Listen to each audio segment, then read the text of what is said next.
Gloire à Dieu. Merci au Seigneur. On lit un texte tout de suite. Voilà. Luc, chapitre 1, et on peut commencer au verset 26.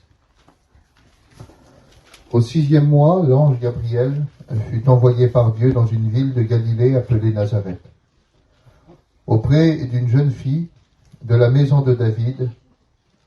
Le nom de cette fille était Marie. L'ange entra chez elle et dit: Je te salue, toi à qui une grâce a été faite. Le Seigneur est avec toi. Troublée par cette parole, Marie se demandait ce que pouvait signifier une telle salutation. L'ange lui dit: Ne crains pas, Marie, car tu as trouvé grâce devant Dieu. Voici, tu auras un fils, et tu lui donneras le nom de Jésus. Il sera grand et sera appelé Fils du Très-Haut, et le Seigneur Dieu lui donnera le trône de David, son père. Il régnera sur la maison de Jacob éternellement, et son règne n'aura pas de fin. Il régnera sur la maison de Jacob éternellement, et son règne n'aura pas de fin. Marie dit à l'ange: Comment cela se fait-il, parce que je ne suis pas mariée? Et l'ange lui répondit: Le Saint-Esprit viendra sur toi, et la puissance du Très-Haut te couvrira de son ombre. C'est pourquoi le Saint-Enfant qui naîtra de toi sera appelé Fils de Dieu. Verset 38. Marie dit: Je suis la servante du Seigneur, qu'il m'en soit fait selon ta parole. Amen. Amen. Amen. C'est une histoire qui aujourd'hui, nous, on peut dire Amen. Mais à l'époque, dans la vie de Marie, ça va devenir quelque chose qui va bouleverser son existence. Parce que c'est compliqué pour une jeune fille qui n'est pas mariée de dire que l'enfant qu'elle va avoir vient de Dieu. Très très compliqué. Surtout à cette époque-là, avec les mœurs, dans le peuple dans lequel elle appartient. Très très compliqué. Mais elle sait une chose, c'est qu'elle ne peut pas désobéir à Dieu. Elle sait que si Dieu lui demande quelque chose, elle doit dire oui. Car elle va le résumer dans une phrase: Je suis la servante du Seigneur. Amen. Et quand on veut servir, alors même s'il y a des vents contraires, même s'il y a de l'opposition, même si tout n'est pas logique, même si tout n'est pas conforme à ce qu'on voudrait, si on veut se faire serviteur de Dieu, servante de Dieu, on se doit d'accepter ce que Dieu nous demande. On ne doit pas discuter. On ne doit pas essayer de trouver autre chose. On ne doit pas essayer de s'arranger avec un mot de Dieu. On ne s'arrange pas avec un mot de Dieu. On le prend ou on le laisse. On l'accepte ou on ne le veut pas. Mais quand Dieu nous parle, je vous le dis devant Dieu, c'est une certitude. Si on se fait serviteur de ces mots, alors le Seigneur nous permettra d'aller jusqu'au bout du projet qu'il a prévu pour nous. Amen. Et il est en train de demander quelque chose de très très compliqué à cette jeune fille. Mais cette jeune fille va dire: Je suis la servante du Seigneur. Amen. Je sers Dieu. Et quand on sert Dieu, même s'il y a des choses, parce que on va attaquer son témoignage, si ça se découvre. Même la Bible nous dit que quand Joseph va savoir, il va essayer de rompre avec elle, parce qu'il ne la croit pas. C'est compliqué pour lui. La Bible nous dit qu'il voulait rompre en secret, car il ne voulait pas la diffamer. Parce qu'elle pouvait être lapidée, on pouvait la mettre à mort. Mais pendant qu'il pense, dans la nuit, un ange vient vers lui et lui dit: Joseph, n'aie pas peur de prendre Marie, ta femme, car l'enfant qu'elle va concevoir vient du Saint-Esprit, il vient de Dieu. Que c'est beau quand Dieu nous parle. La Bible dit que le cœur de Joseph va être tranquillisé et il va se marier avec Marie. Ça va devenir un foyer merveilleux. La Bible dit que Dieu avait choisi ce Joseph, mais pas n'importe comment. Il ne l'avait pas choisi parce que c'était un homme bien. Il ne l'avait pas choisi parce que c'était un roi. Il ne l'avait pas choisi parce qu'il était riche. La Bible dit que Dieu l'avait choisi parce que c'était un homme de bien. C'est pas un homme bien, un homme de bien. Un homme avec un cœur pour Dieu. Car Dieu ne choisit pas les gens bien, Dieu choisit les gens de bien. Dieu choisit les femmes de bien. Dieu choisit les hommes de bien. Dieu choisit le cœur qui est bien. Il choisit celui qui est vrai, celui qui est sincère, celui qui est pur, celui qui est sans fraude, celui qui est sans parti pris, celui qui est sans compromis. Dieu choisit celui qui est droit. Il n'y a pas d'esprit de compromis, non, c'est droit. Dieu a choisi David parce que c'était droit. Dieu a choisi Jérémie parce que c'était droit. Dieu a choisi Ézéchiel parce que c'était droit. Dieu ne les a pas choisis parce qu'ils étaient capables. Dieu les a choisis parce que c'était droit. Et il choisit Marie parce qu'elle est droite. Parce qu'elle est propre. Parce qu'elle est pure. Parce qu'elle est vraie. Et il choisit cet homme-là, Joseph. Là. Il sait que cet homme-là va faire grandir cet enfant dans ses valeurs. Et les valeurs de Joseph, c'est les valeurs d'un homme de bien. Alors il va décider que son fils, que le plan qu'il a prévu depuis 4000 ans grandisse dans les mains de ces gens-là. Quelle valeur! Quelle valeur, mais quelle responsabilité! Et la Bible nous dit que l'enfant va naître. Et quand Jésus naît, c'est un jour particulier, il y a une étoile qui naît dans le ciel, une étoile qui est apparue, qui n'était pas là. Les étoiles sont là depuis le début de la création, mais là, une étoile va apparaître que pour lui. C'est l'étoile de Jésus. C'est l'étoile qui annonce sa naissance. Et la Bible nous dit que des bergers sont là, ils sont à Bethléem, ils sont dans les prés avec les troupeaux. Et la Bible nous dit qu'un ange va arriver, il va descendre du ciel. Et ils ont peur. C'est normal d'avoir peur. On ne voit pas des anges tous les jours. Et la Bible nous dit que l'ange va leur dire, n'ayez pas peur. C'est comme si que l'ange est en train de dire, n'ayez pas peur, la peur c'est terminé. Vous n'auriez plus peur maintenant. Car je viens vous annoncer une bonne nouvelle. Parce que ce soir, dans la ville de David, il vous est né un sauveur. C'est le Christ, le Seigneur. Allez, vous le trouverez à Bethléem. Il est dans une étable, emmailloté et couché dans une crèche. Et la Bible nous dit que les bergers se lèvent, après avoir écouté une myriade d'anges louer Dieu. Ils vont se lever et ils vont aller à Bethléem.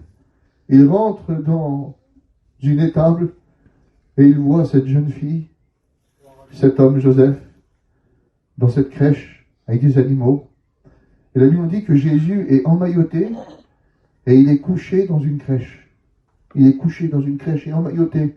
Et l'ange avait dit emmailloté et couché dans la crèche. Entre nous, l'enfant aurait pu être dans les bras de Marie. Cheyenne, il aurait pu être dans les bras de Marie. Mais l'ange avait dit emmailloté et couché dans la crèche. Quand Dieu te parle, c'est précis. Quand Dieu te parle, c'est sûr, c'est certain et c'est digne d'être reçu. Il n'y a pas de parole détournée avec Dieu. Avec Dieu, c'est vrai. Avec Dieu, c'est pur.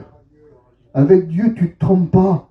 S'il t'a dit quelque chose, ça s'accomplira, mais à la lettre près. Ça s'accomplira comme ça, parce que Dieu est comme ça. Dieu, il n'est pas détourné quand il parle. Ils sont rentrés, l'enfant était emmailloté, il était couché dans la crèche. Et la Bible nous dit qu'ils se sont réjouis. Et ils vont repartir et écouter comment, joyeux d'avoir trouvé les choses comme il leur avait été dit. Ils n'ont pas simplement été contents de voir Jésus, ils ont été contents de ne pas avoir été trompés. Car ce qu'on leur avait dit, c'était comme ça. Et j'aimerais te dire que tout ce que Dieu te dit, c'est comme ça. On ne se trompe pas avec Dieu. Un homme se trompe. Un homme peut être détourné. Un homme peut avoir une parole fausse et remplie de fraude. Mais quand Dieu parle, il est assis sur un trône et la Bible dit que son trône, les bases, c'est la justice et l'équité. Ça veut dire qu'il ne se trompe pas, lui. Et il ne te trompera pas. Il ne trompe personne. Et ils sont repartis. Et la Bible nous dit que même des mages vont venir après. Alors, je ne pense pas que c'est dans le même temps. Je pourrais me tromper. Mais je ne pense pas que c'est dans le même temps. Car la Bible nous dit que quand les mages vont venir, ils viennent d'Orient, ils ont suivi l'étoile. Et eux, ils viennent pour adorer un roi. Et la Bible nous dit que quand ils vont trouver Jésus, ils rentrent dans la maison. On dirait que Jésus n'est plus dans les tables. Le texte le précise, il rentre dans la maison. Et quand il vient, ils vont l'adorer. C'est un petit enfant. Mais ils viennent et ils l'adorent. Ils vont donner de l'or. Ils vont donner de la myrrhe. Ils vont donner de l'encens. C'est des offrandes. Et ils vont l'adorer. C'est le roi qui est né. La Bible nous dit que Joseph et Marie sont là et ils voient tout ça. Imaginez-vous votre regard à ce moment-là si vous auriez été à leur place. Les choses que vous voyez, Jeanne. Vous voyez des gens venir de nulle part. Ils viennent d'un pays lointain parce qu'ils savaient qu'il allait naître, parce qu'il y avait une étoile dans le ciel.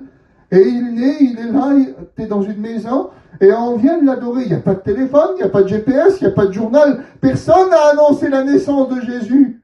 Oui, mais Dieu l'a dit. Dieu l'a annoncé par des signes. Et ces hommes-là viennent et ils l'adorent. On lui offre de l'or, de l'encens, de la myrrhe, on lui offre des choses précieuses.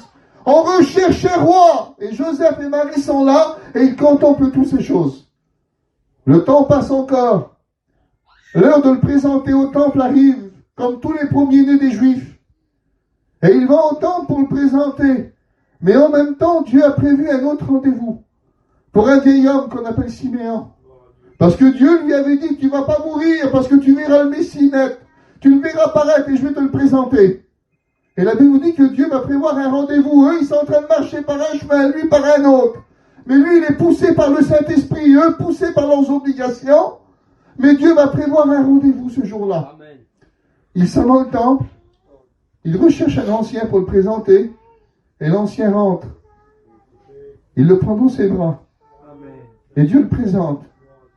Voilà Siméon, dit c'est lui. Amen. Tu vas présenter ce que le monde attend depuis 4000 ans. Mais je te le présente, c'est mon fils, c'est Jésus. Et la Bible dit que quand il le regarde, il va dire, Seigneur, laisse partir ton serviteur en paix. Parce que mes yeux ont vu ton salut. Salut que tu as préparé pour tous les peuples. Lumière pour éclairer les nations. Et gloire d'Israël, ton peuple. Il est en train de décrire en 3 phrases toutes les choses compliquées parfois qu'on a beaucoup de mal à comprendre. Il va dire, Seigneur, laisse partir ton serviteur en paix car mes yeux ont vu ton salut. Il sait que ce petit enfant, là, premièrement, c'est le salut. Il va dire, salut que tu as préparé pour tous les peuples. Siméon est en train de dire, c'est pas que pour nous. Ce sera pour tout le monde. Amen. Il dit, c'est un salut pour tous les peuples.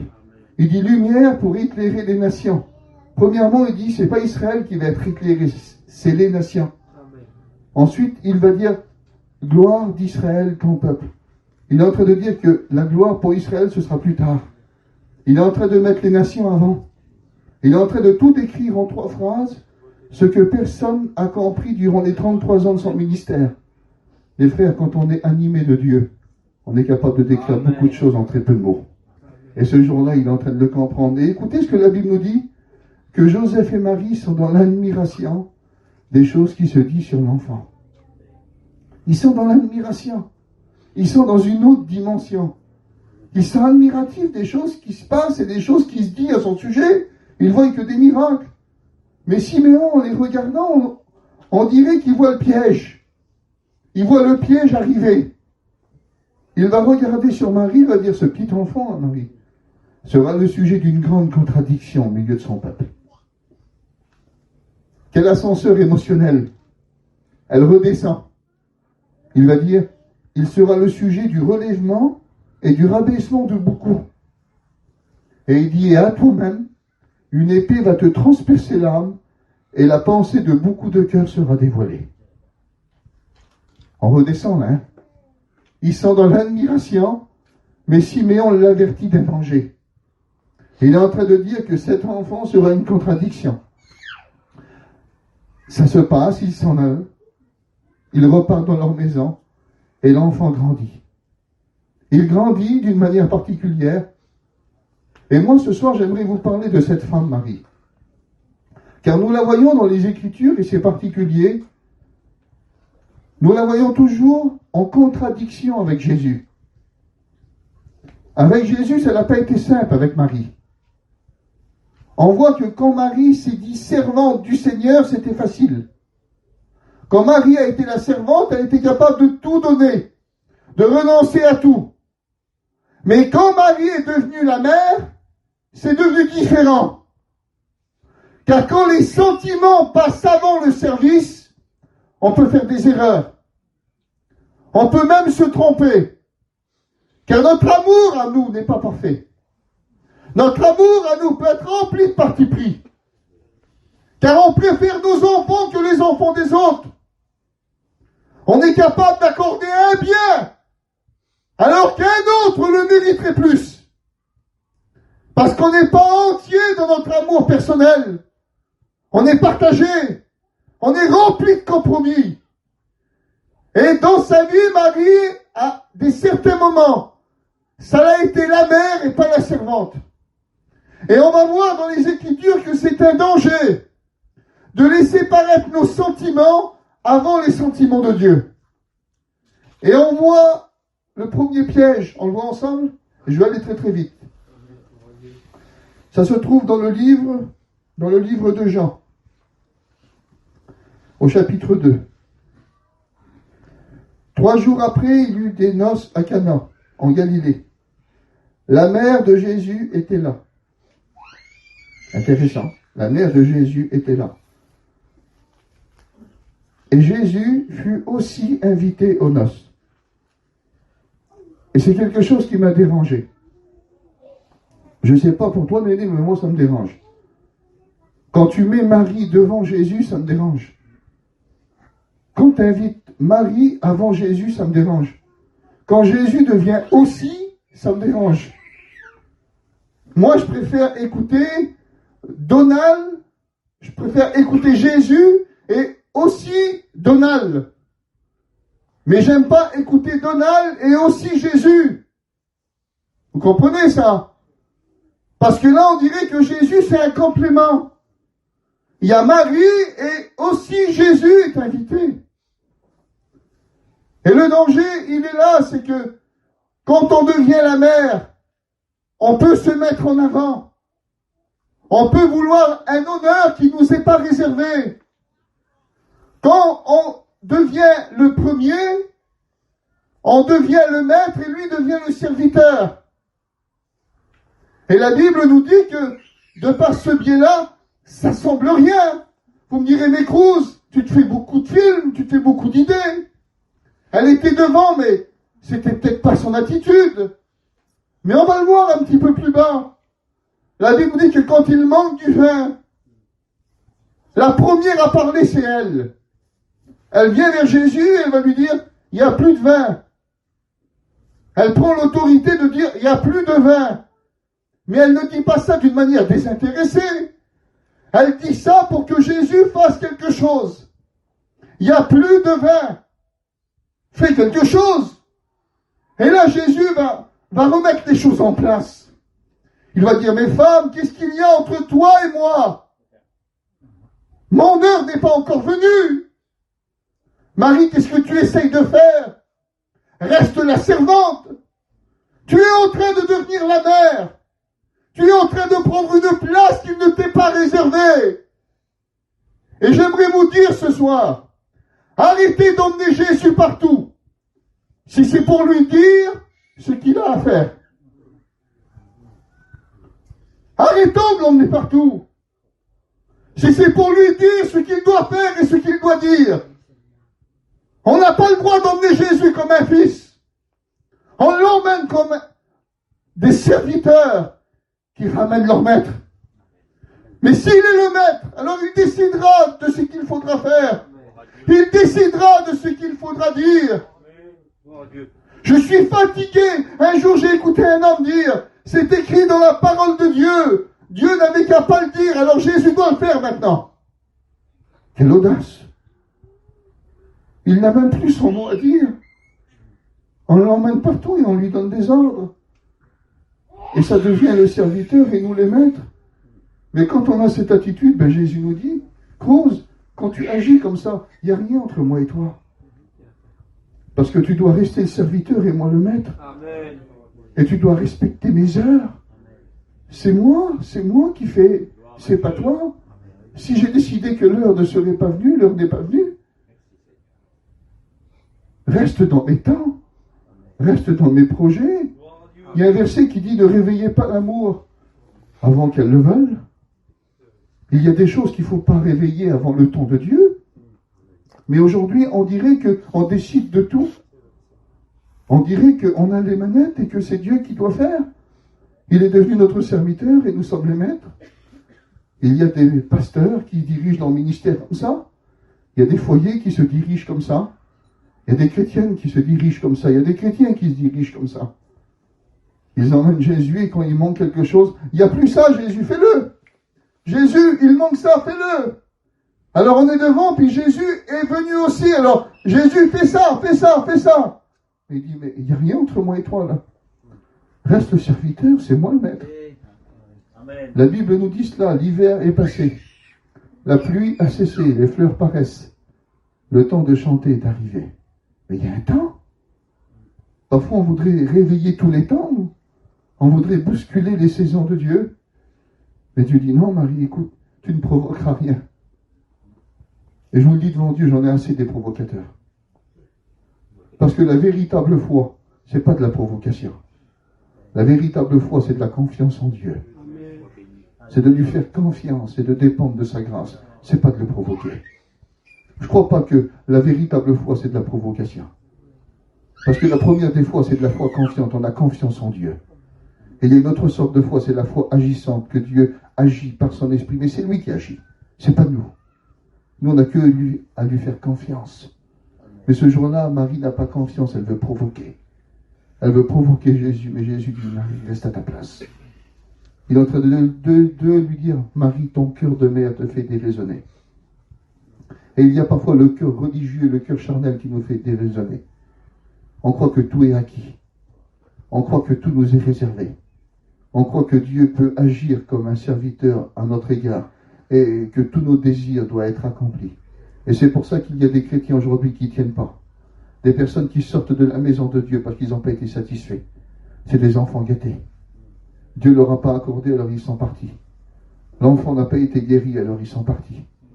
La femme ne s'est pas convertie, alors le mari est parti. L'homme ne s'est pas converti, alors la femme, elle est retournée dans le monde.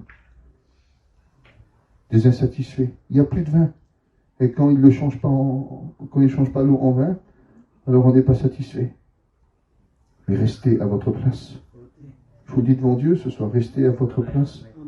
Et quand Marie est revenue à sa place, écoutez ce qu'elle va dire. Faites ce qu'il vous dira. C'est simple. Faites ce qu'il vous dira. Mais elle aurait pu le dire avant, ça. Mais avant, elle ne l'a pas compris. Parce qu'elle a pris une autorité qui ne lui appartenait pas. Et quand on prend une autorité qui ne nous appartient pas, on fait des erreurs. Mais quand on revient à notre place, et puis qu'on sait dire dans notre cœur, Seigneur, fais tout ce que tu veux. Dis ce que tu veux. Agis comme tu veux. Seigneur, tu es dans le mariage, c'est toi l'invité, c'est pas moi. Je veux te remettre devant. Mon mari, je veux remettre derrière. Et je vais te mettre à toi devant. Je ne veux pas prendre une autorité qui n'est pas à moi. L'autorité, c'est toi. Je vais te remettre en avant, Seigneur. Aujourd'hui, c'est ce qu'on a besoin. Aujourd'hui, le problème est là, mes frères. Mes sœurs, le problème est là. C'est que parfois on parle, mais on n'est pas loin. Et quand on n'est pas loin, alors c'est le charnel qui parle. C'est la chair. On a besoin d'être loin. On a besoin d'être animé. Quand on est animé, on sait dire, faites tout ce qu'il vous dira. Mais quand on n'est pas animé, c'est dur de le dire. Quand tu n'es pas animé, tu ne sais pas le dire, ça. Mais quand tu es animé, tu dis, faites tout ce qu'il vous dira. Et ça continue. On voit un deuxième point.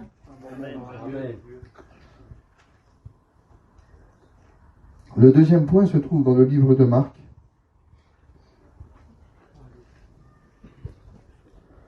Je n'ai pas pris de notes, alors on lit juste la Bible. Marc 3. Jésus entra de nouveau dans la synagogue, et là il s'y trouvait un homme qui avait la main sèche. Il observait Jésus pour voir s'il le guérissait le jour du sabbat. C'était afin de pouvoir l'accuser. Et Jésus dit à l'homme qui avait la main sèche, « Lève-toi là au milieu. » Puis il leur dit, « Est-il permis le jour du sabbat de faire du bien ou de faire du mal, de sauver une personne ou de la tuer ?» Mais ils gardèrent le silence. Alors promenant ses regards sur eux avec indignation, et en même temps affligés de l'endurcissement de leur cœur, il dit à l'homme, étends ta main. Et il étendit sa main, et cet homme-là fut guéri.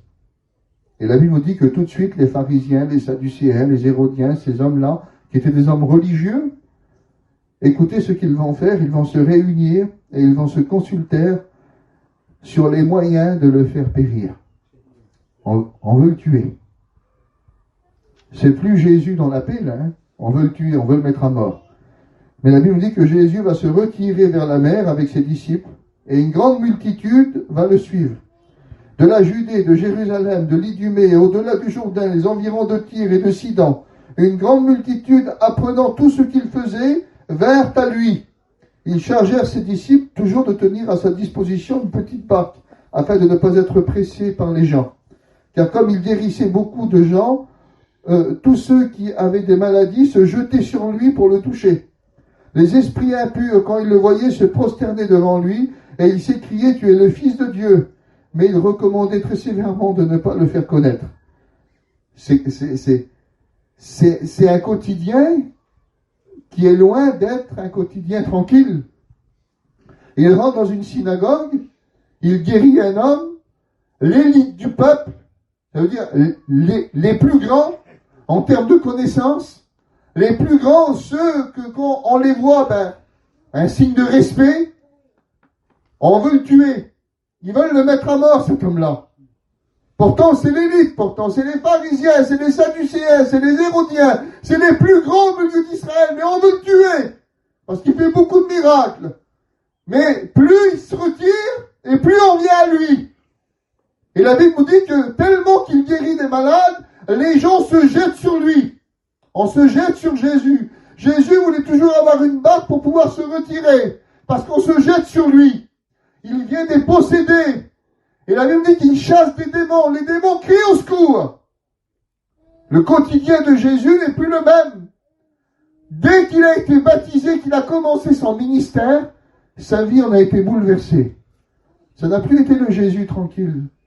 C'est devenu un homme qui a bouleversé le monde. Et il bouleverse son temps. Il est en train de bouleverser son peuple. Et écoutez ce que la Bible nous dit, ça continue. Il monte sur la montagne, et la Bible nous dit qu'il va appeler les 12. La Bible dit qu'il va prier, et ensuite il va en choisir 12. Et la Bible nous dit qu'à travers tout ça, à travers tout ce ministère qui se met en place, écoutez ce que la Bible nous dit, on a du mal à le comprendre. Les parents de Jésus, dans un autre texte, c'est la mère de Jésus et ses frères, ayant appris ce qu'il se passait, vinrent pour se saisir de lui, car ils disaient qu'il est hors de sens. C'est troublant quand même. Marie, la servante du Seigneur, quand elle écoute que son fils est en train de prêcher dans les synagogues, et que dans ces synagogues-là, il a guéri un malade, et que des pharisiens se sont consultés pour le faire mourir, le bruit court en Israël. On est vite au courant de ces choses-là. Et elle apprend même que ces hommes-là, l'élite du peuple, les plus grands, ceux qu'on écoute, disent qu'ils chassent les démons par Satan. Et que Jésus est animé par l'esprit du diable. C'est ce que le peuple est en train de dire. Hein. Et elle, c'est son fils. C'est son fils, elle. Et elle écoute tout ça. Et elle écoute qu'il guérit des malades, qui ressuscite des morts, qui fait marcher des boiteux, qui fait entendre des sourds, parler des muets, qui rend la vue aux aveugles, et que tellement qu'il y a des malades, les gens se jettent sur lui, qui chasse des démons. Et Marie écoute tout ça, et elle écoute que des hommes en veulent à sa vie. Et pour elle, c'est pas la vie qu'elle a imaginée pour Jésus. Parce que Jésus, elle l'a connu tranquille. Elle, c'était sa vie tranquille avec Jésus. Elle l'a élevé. Et écoutez comme il a grandi. La Bible nous dit qu'il grandissait en sagesse, en stature et en grâce devant Dieu et devant les hommes. Alors imaginez-vous la vie avec Jésus. À 14 ans, à 15 ans, à 16 ans. Vous vous imaginez marcher dans les rues de Nazareth avec Jésus? Marie, ton fils, quelle perle. Marie, Jésus, quelle sagesse. On le voit grandir plus qu'il grandit. On voit de la sagesse en lui qu'on voit nulle part.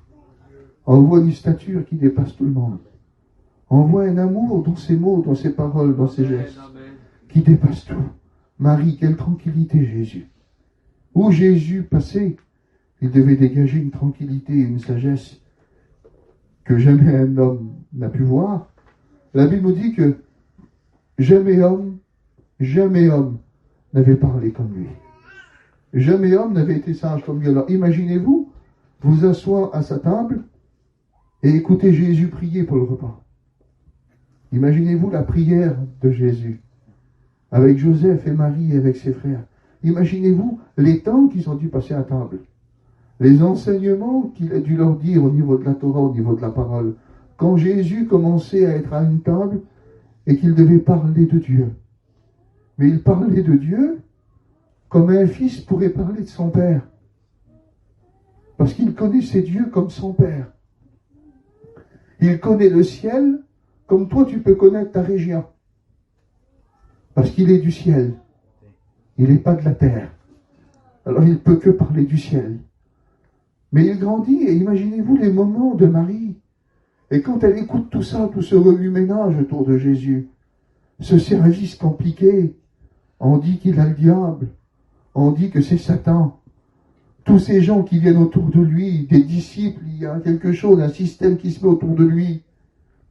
Et puis, toutes ces choses, toutes ces menaces de mort autour de Jésus, elle n'est pas d'accord. Et elle veut sortir, elle veut faire quelque chose, et elle dit, c'est comme si qu'elle dit, Jésus, reviens chez nous. Reviens chez nous, Jésus. Tranquillise-moi. Tranquillise-moi. Et on pourrait la comprendre presque. Samy, on pourrait presque la comprendre. Reviens chez nous, reviens. Il y a trop de bruit dehors, c'est trop compliqué le service là. Viens et reviens chez nous. Mais ça, c'est le cœur de la mère. Elle veut se saisir de lui. Elle veut le ramener dans sa maison. Et j'arrive à la comprendre un petit peu. Parce que c'est la mère qui parle, c'est plus la servante. Et la servante ne conçoit plus. Et la mère ne conçoit pas tout ce que le service demande. Et elle vient, elle est devant une maison. Elle ne veut même pas rentrer dans la maison. Un serviteur vient, puis il dit, Jésus, il y a ta mère et il y a tes frères qui te demandent. Et Jésus, la Bible dit qu'il est assis, et puis il y a tous des gens autour de lui. Ils sont assis, ils sont autour de lui. Et Jésus va simplement dire, qui est ma mère? Et qui sont mes frères? Personne ne répond. Il dit, c'est ceux qui font la volonté de mon Père. Il est en train de dire, Marie, tu ne fais pas la volonté de Dieu, là, tu fais la volonté d'une mère. Tu voudrais me ramener dans ta tranquillité. Tu voudrais me ramener à un service tranquille. Tu voudrais que je te ramène dans ta maison et que je te prêche la parole, que je m'assieds à ta table et que je rompe le pain, et que je te parle de Dieu et puis que je te chante des cantiques. Mais mon service, c'est pas ça. Je suis venu accomplir la volonté de mon Père. Je suis venu me battre avec le diable. Je suis venu détruire ses œuvres. Je suis venu pour le mettre à terre. J'ai été envoyé pour ça, Marie. Je ne suis pas venu pour t'amener dans une petite vie tranquille. Le cœur de la mère, il ne comprend pas ça, je sais. Mais Marie, tu l'as dit un jour que tu serais la servante du Seigneur. Reste-le. Mais elle n'arrivait pas parce que le cœur de la mère, il était au-dessus. Et il y a des choses parfois. Il y a même des ministères qui voudraient ramener Jésus dans une certaine vie tranquille, qui voudraient le ramener à la maison. Des petits cantiques, des petites prédications, des petits repas, on rompt le pain, on est heureux. Mais dès que Jésus sort pour servir, ça les dérange. Dès que Jésus sort de la maison et qu'il y a des choses qui sont contraires à un service tranquille, ça nous dérange. Alors on voudrait le ramener. Reviens, reviens Seigneur, c'est trop compliqué. Mais Jésus dit non. Parce que ma mère et mes frères, c'est ceux qui font la volonté de mon Père. Et il dit, tu comprends pas Marie, Luc 4, 18, c'est ce que je suis venu accomplir. Je suis venu pour ça. On m'en veut, ben je suis venu pour ça. On me donne des faux témoignages, je suis venu pour ça. Et Marie, si tu ne le comprends pas, c'est que tu es la mère. Parce que si tu serais la servante, tu le comprendrais. J'aimerais vous dire ce soir que le cœur de la servante est capable de comprendre que la tranquillité, c'est pas ce qu'il nous faut. Les frères, le cœur du serviteur comprend des choses que l'homme tranquille ne comprend pas. C'est Jérémie qui va le dire. J'aurais pu aller me faire une cabane au désert. J'aurais fui loin de cette génération perfide. Le peuple était méchant et mauvais avec lui. Il dit, j'aurais pu partir. Comme nous, on pourrait dire parfois, vous ne l'avez jamais dit, vous, 6 mois au milieu d'un problème. Vous avez envie d'accrocher et de partir. Et puis vous êtes parti. Vous êtes parti, vous avez changé de place. Vous êtes arrivé dans un petit lieu tranquille, avec des petits arbres, un beau petit chapiteau. Et vous êtes sorti. Les frères ont dit, ça va? Je suis mieux. Si tu aurais vu le poids que j'avais là-bas. Mais c'était le poids que Dieu voulait que tu portes. Dieu voulait pas que tu partes de là-bas. Mais tu as amené Jésus dans ta maison. Viens. Viens. Je préfère ici. Mais Jésus dit non. Moi, je préfère là-bas. Tu comprends ça? Il dit, je préfère là-bas. Même si tout est compliqué. Mais c'est la volonté de mon Père, ça. Et moi, je reste dans la volonté de mon Père. C'est ce que Jésus est en train de lui dire, Marie. Je ne vais pas rentrer dans ta tranquillité. Je reste dans la volonté de mon Père. Il est en train de lui dire ça, je reste. Et il dit, et à ce moment-là, Marie, t'es pas ma mère. Parce que ma mère, c'est eux. C'est ceux qui sont assis avec moi. C'est ceux qui sont d'accord avec moi. Mais toi, tu n'es plus d'accord. Donc reste debout et reste à la porte. Elle est debout et elle est à la porte. Il y en a trop qui sont debout et qui restent à la porte. Parce que s'asseoir avec Jésus, ça demande beaucoup de responsabilité et de renoncement. Et ce jour-là, Marie n'a pas été capable. Parce que c'était la mère. J'aimerais te demander ce soir, es-tu la mère ou es-tu la servante? Est-ce que tu veux le ramener dans ta tranquillité? Ou est-ce que tu voudrais rentrer dans la maison et t'asseoir avec lui? Et de dire, Seigneur, même si c'est compliqué ce que tu me demandes, je vais m'asseoir avec toi. Même si c'est dur ce que tu me demandes, je vais m'asseoir avec toi. Même si ça demande du renoncement, je m'assois avec toi. Même s'il faut tout perdre, je m'assois avec toi. Même s'il faut renoncer à tout, même si, Seigneur, il faut renoncer à ma propre vie, je m'assois avec toi. Je viens avec toi, Jésus. Marie ne l'a pas compris. Mais ce soir, est-ce que toi tu le comprends? Ou est-ce que parfois on n'a pas ce raisonnement de mère, de dire je le connais tellement, et puis parfois on connaît tellement l'évangile, on connaît tellement Dieu, qu'on aime notre petite vie tranquille, on aime nos petites missions, on aime nos séminaires, on aime nos petites conventions. Mais dès que tout ça est bousculé, ben c'est Jérémie qui va dire je voudrais partir, je serai tranquille. Mais il va dire je peux pas. Pourquoi Jérémie tu peux pas? Il dit parce que j'ai un feu. Parce que j'ai un feu. Et le feu, ça, c'est le serviteur qui le possède, c'est la servante. La mère, elle l'a pas. Parce que la mère, c'est viens dans la tranquillité. Mais le serviteur, c'est non. Il faut faire ce que Dieu demande. Et ça t'amènera jamais à la tranquillité. Mais ça t'amènera à tout perdre. Un jour, Dieu m'a parlé, il m'a dit, Cruz, le véritable évangile, c'est un évangile qui te fera mal, et c'est un évangile qui te prendra tout. Tu veux tout recevoir? Alors il faut tout donner. Et ça, Marie, elle ne le comprend pas. Parce qu'elle, elle le veut pour elle. Mais Jésus dit, non, Marie, je ne suis pas pour toi. Je suis pour tout le monde. Et c'est ce que tu n'as pas compris. Mais on voit après qu'elle va comprendre, et je voudrais juste terminer. Est-ce que vous me donnez encore juste aussi? Et puis après, elle va le comprendre. La Bible nous dit que Jésus est sur la croix. Il est en train de mourir. Et parfois, on a l'impression que devant la croix, là, il n'y a personne. Et pourtant, quand on lit la Bible, on s'aperçoit qu'il y a beaucoup de monde. La Bible nous dit que Marie, sa mère, elle est devant la croix. Elle est là. Et la Bible nous dit que même à côté de Marie, il y a sa sœur. C'est-à-dire qu'il y a la tante de Jésus. La tante de Jésus est là aussi. Il y a une femme qui s'appelle Marie de Cléopas. Elle est là aussi. Il y a Marie de Magdala qui est là aussi. Il y a ces 4 femmes qui sont là. Ils sont devant Jésus. Ils sont près de la croix. Et il y a un disciple qui est là. Il s'appelle Jean. Il a entre 18 ou 20 ans. Il n'est pas bien vieux. Il est au milieu de ses femmes. Et puis Marie le regarde. C'est la vision d'une mère qui regarde son fils. Un jour, il y a une histoire qui nous dit dans le... Je ne sais pas si vous avez lu ce livre. Ça s'appelle Le Citoyen du Ciel, c'est Frère Youn. Cet homme-là avait jeûné 74 jours. Il était dans une prison, il était tout maigre, il était irreconnaissable. Il avait pris d'innombrables coups. Il ressemblait plus à ce qu'il était. Et quand sa femme est rentrée dans la maison, dans la prison, elle a regardé au milieu de tous ces prisonniers, elle ne l'a pas reconnu. Elle n'a pas reconnu son mari. Elle le cherchait, puis elle ne l'a pas trouvé.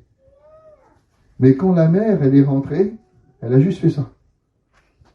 Il est là-bas. Elle a été, puis elle l'a pris dans ses bras. Et sa femme a dit, comment t'as fait pour le reconnaître? Elle a dit, j'ai reconnu les mains de mon fils. Elle avait reconnu les mains de son fils. Une mère reconnaît des choses qu'une autre ne reconnaîtra pas. Et Jésus, il est sur la croix, là. Et c'est elle qui l'a élevé. C'est elle qui l'a aimé. Et elle est en train de voir un amas de sang. Elle voit un homme qui, sur toutes les parties de son corps, ce n'est que blessure. Il n'y a que du sang. C'est quelque chose d'atroce. Mais c'est une mère qui est en train de voir ça. Il a des sillons dans son dos. C'est une boucherie. C'est un agneau qu'on a mené à la boucherie. Et elle le regarde. Il a une couronne d'épines, son visage est enflé. Et elle le regarde, c'est son fils. Et je crois de tout mon cœur, mes frères, je crois de tout mon cœur, qu'il n'y a pas une personne sur la terre qui a désiré la croix plus que Jésus. Mais à ce moment-là, la personne qui a désiré la croix aussitôt que Jésus, c'était Marie. Parce que qui ne voudrait pas prendre les souffrances de ses enfants? Qui n'a jamais dit que c'est mon fils qui tombe malade, je voudrais que la maladie vienne sur moi. Que mon fils meurt, je voudrais que c'est moi qui meure. On aurait voulu tout prendre de nos enfants. On prend tout de nos enfants. On voudrait qu'il nous arrive tout, mais pas à nos enfants. Et ce jour-là, elle aurait voulu tout prendre de son fils. Et puis elle le regarde. Et puis Jésus va poser les yeux sur elle. Et il va lui dire, femme, il aurait pu l'appeler maman, mais il va lui dire, femme, voilà ton fils. Et il présente Jean. Et il va dire, Jean, voici ta mère. Il est en train de lui faire comprendre quelque chose. Dans le mot voilà, dans le grec, c'est perçois, découvre, ouvre tes yeux, Marie. Toi, tu serais capable de mourir pour moi. Tu serais capable de prendre toute ma souffrance, mais tu ne le ferais que pour moi. Mais moi, je suis en train de le faire pour tout le monde. Je le fais pour le monde entier, Marie. Le cœur de la mère est en train de dire en toi que tu voudrais mourir pour moi, et pas pour un autre. Mais moi, j'ai le cœur du Sauveur. J'ai le cœur du Messie. Et ce cœur-là est en train de dire que je meurs pour tout le monde. Tu sais pour qui je meurs, Marie? Je meurs pour ceux qui m'ont frappé. Je meurs pour ceux qui m'ont blessé. Je meurs pour ceux qui m'ont calomnié. Je meurs pour ceux qui m'ont pas cru. Je meurs pour l'étranger. Je meurs pour celui que tu ne connais pas. Car Dieu a tant aimé le monde, Marie, qu'il a donné son Fils unique, afin que quiconque croit en lui ne périsse pas, mais qu'il ait la vie éternelle. Je suis ici pour que le monde ne périsse pas, Marie. Tu voudrais enlever ma souffrance, mais moi je veux la garder. Marie, c'est ce que tu comprends pas. Moi je veux la garder, ma souffrance. Le cœur de la mère ne comprend pas la souffrance. Mais le cœur du serviteur sur la croix est en train de comprendre la souffrance. Car la souffrance a un but. La souffrance va le mener quelque part. Car la Bible nous dit que sur la croix, Dieu est en train de le briser. Mais l'envers du décor, ce que les hommes ne voient pas, il est en train d'attirer le diable, les démons, jusqu'à la croix. Il est en train de les livrer en spectacle publiquement et il est en train de les juger.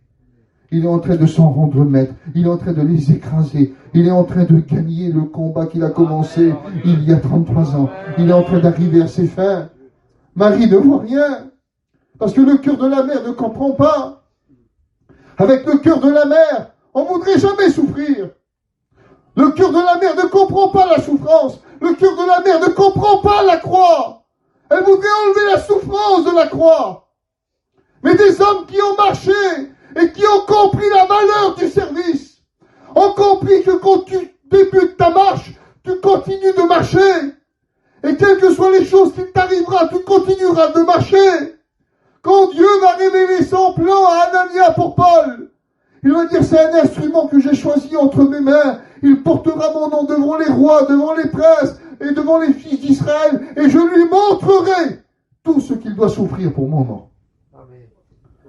Et bizarrement, les souffrances de Paul étaient pour lui une gloire.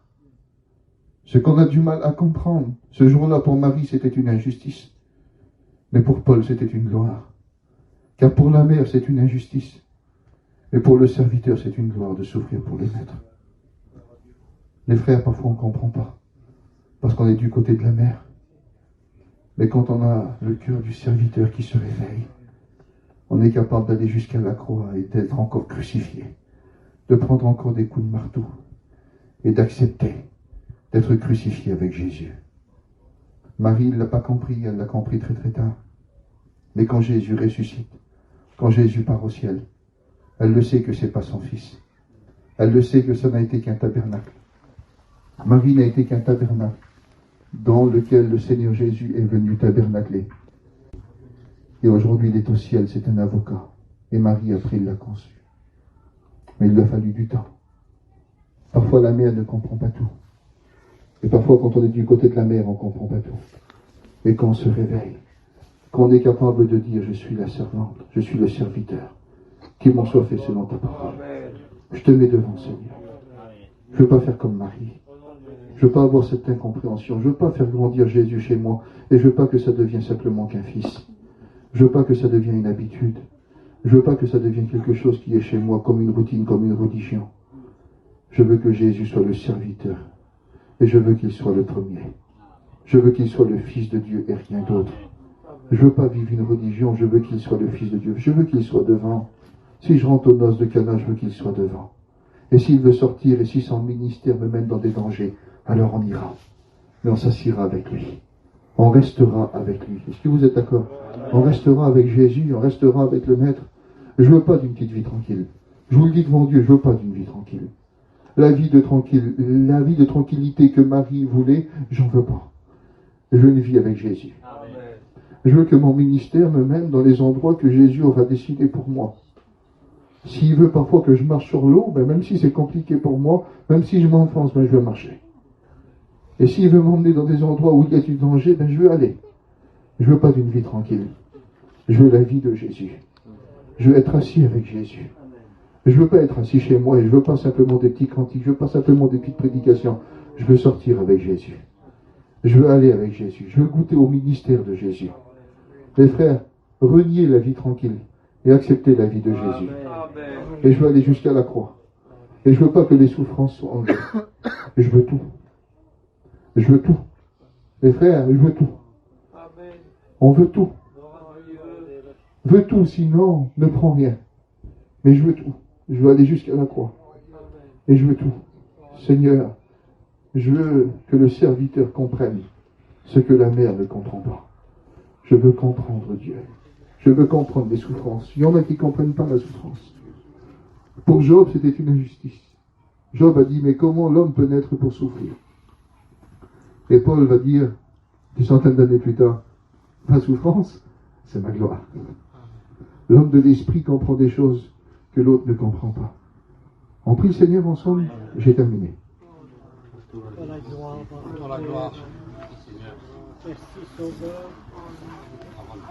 Merci pour ta parole dans